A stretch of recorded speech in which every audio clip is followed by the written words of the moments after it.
Aprendemos então a criar a lista, mas uma coisa que é fundamental é a gente saber acessar os elementos da lista que a gente criou. Então, por exemplo, vou criar uma lista aqui de exemplo que vai ter os elementos. Vou fazer parecido com o que a gente fez ali do exemplo passado. Vou colocar uma lista de nomes de alunos, por exemplo. Lucas, Bianca, Juan e fulano. Como é que eu faço para eu acessar esses elementos? Pois se eu utilizar a lista do jeito que está, igual eu vou fazer aqui, eu vou ter acesso a todos os elementos de uma vez. E se eu quiser acessar apenas o Lucas ou apenas a Bianca? Para isso, eu tenho que definir uma coisa que chamamos de índice. O índice é a posição a que eu estou me referindo. Quando eu crio uma lista, por padrão, o primeiro elemento ele tem o índice 0. Quando a gente está falando do segundo elemento, ele tem o índice 1. Sempre começa do 0.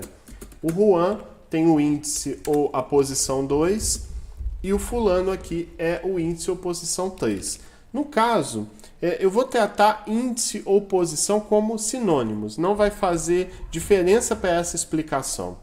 Então, se eu quiser, por exemplo, mostrar na tela a posição 0, o elemento Lucas ali no caso, é só eu pegar a lista pelo nome dela e entre colchetes eu vou colocar o elemento que eu estou me referindo. Se eu colocar o 0 ali, eu estou falando de Lucas, então ele vai acessar ali o elemento Lucas. Se eu colocar, por exemplo, 1, eu vou acessar o elemento Bianca. 2 vai ser o elemento Juan e depois o 3 ali é o fulano.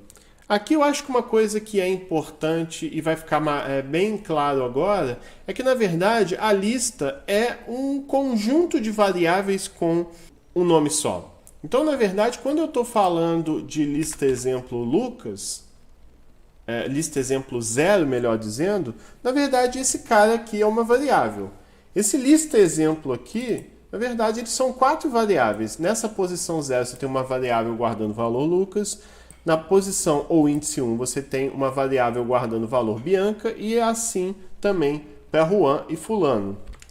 E sendo uma lista, eu posso fazer operações com elas. Por exemplo, você vai ter os elementos aqui. Eu vou colocar valores diferentes para não confundir.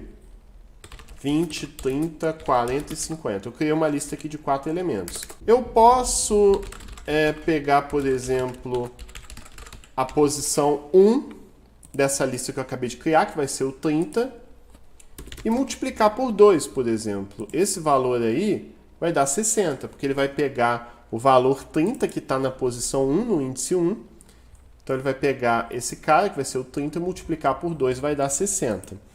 E da mesma forma que eu consigo fazer operações com uma posição da minha lista, eu também posso atualizar, guardar novos valores. Então, por exemplo, o lista número zeros ali, que é o 20, eu posso trocar para menos 100. E se eu trocar para menos 100, se eu mandar depois mostrar na tela, imprimir essa lista aí de números, lá, onde estava o 20, trocou por menos 100. Então é como se eu estivesse criando numa tacada só um monte de variável com o mesmo nome. Isso é o que significa lista. Agora, o que torna o uso de listas interessante é a combinação, por exemplo, delas com os laços, principalmente o for. O for, ele também foi criado, não só, como eu falei para vocês no outro vídeo, o for foi criado para trabalhar com sequências bem definidas. E uma lista, por exemplo, é uma sequência bem definida. Eu posso, por exemplo, pegar esse lista números aqui que eu acabei de criar e percorrer os elementos ali dentro, fazer alguma operação com eles, enfim. Como é que eu posso fazer isso? Eu posso pegar o for aqui, for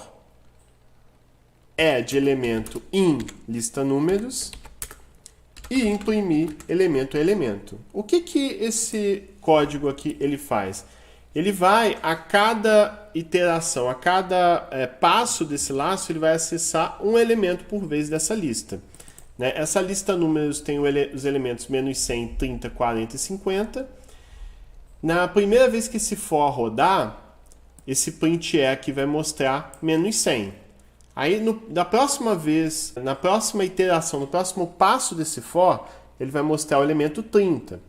Depois vai mostrar o elemento 40 e também o elemento 50. Então, é muito comum eu precisar acessar elemento a elemento da minha lista. Por exemplo, quando eu tiver uma situação, igual aqui em cima, esse lista alunos que eu defini aqui, eu posso também acessar aluno por aluno dessa lista de alunos.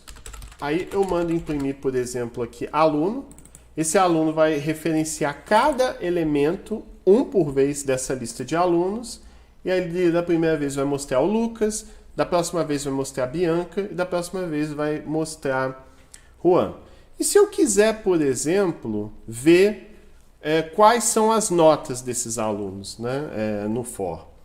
Como a gente viu, esse nome aqui é a posição 0, a posição 1 é a idade, a posição 2 é a matrícula e a posição 3 é nota. Eu posso, por exemplo, pegar aqui nota, 2 pontos, aluno 3, pois a posição é o índice 3. Ao fazer isso, ele só vai mostrar na tela as notas ali. Então, eu posso, por exemplo, calcular a média desses 3 alunos aqui. Eu crio aqui uma variável média que recebe 0.0, pois vai ser um número real. E o que vai ser essa média aqui? Média vai receber ela mesma, mais aluno, posição 3, já que a posição 3 aí desse vetor, como a gente viu, aluno. Lembrando que eu tenho que converter para float, preciso? Não preciso não, né? Já está como float ali, então não preciso. Se eu tivesse usado o input para passar as informações, aí eu precisaria.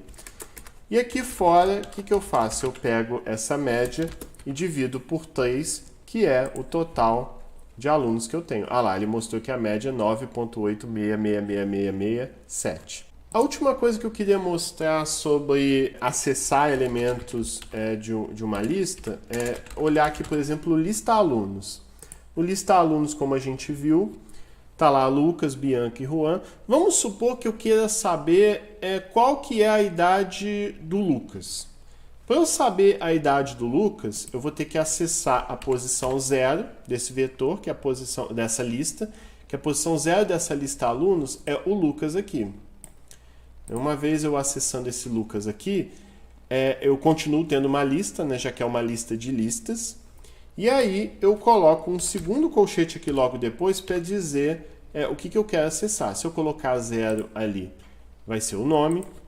Se eu trocar ali por 1, vai ser a idade, já que eu estou falando do aluno 0 e o campo 1 do aluno 0, o campo 1, a posição 1 do aluno é a idade. Se eu colocar 2 aqui, eu estou me referindo à matrícula e por aí vai.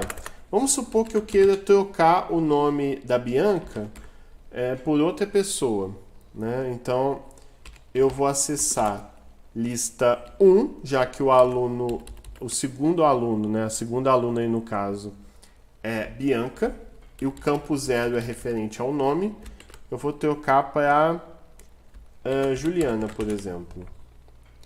Né? Eu fiz isso, no caso ali é listar alunos, né? Por isso que deu erro. Trocou. E se eu mandar mostrar aqui embaixo agora a lista alunos, a gente vai ver que onde estava a Bianca foi trocado para a Juliana.